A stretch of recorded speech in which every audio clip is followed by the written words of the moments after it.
श्री स्वामी समर्थ मंडळी, कशा आहात? हे बघा कांद्याचा व्हिडिओ.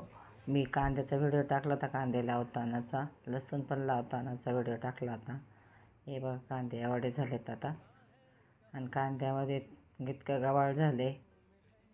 खुरपायचं ते केली मी सुरुवात खुरपायला थोडं थोडं, पण एकटीला इतका कंटाळा येतो खुरपायचा. बघू आता. आणि इकडं लसूण लावला होता. हे बघा लसणाचा पण मी व्हिडिओ काढला होता, टाकलेला आहे व्हिडिओ लसणाचा.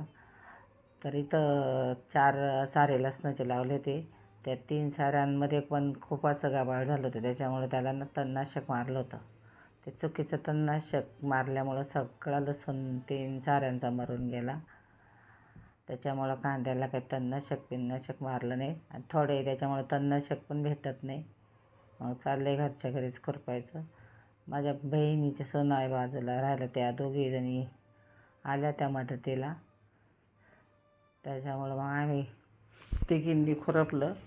मिस्टरांनी थोडीशी मदत केली. त्याच्यामुळं मग कांदे झाले खुरपून. आणि बघा एक साऱ्याला मारलं नव्हतं, तर हा सारा बघा लसणाचा, तो पण एवढा काही खास नाही, पण ठीक आहे. आणि बघा 3 सारे पूर्ण लसूण मरून गेला. 1 महिन्यापूर्वी लसूण लावला होता, आणि आता परत 5 किलो लसूण घेतला आहे आणि लावला आहे. आता बघा हा लसूण बघा केवढा झाला आहे. आता एवढा लसूण असता तो पण आता तो गेला मरून. आता बघू 1 महिना लेट होईल तो आता.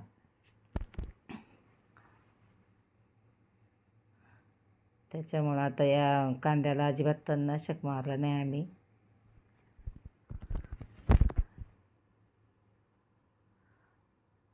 बघा लसूण असा. आता मंडळी आजचा ब्लॉग कसा वाटला नक्की सांगा. धन्यवाद.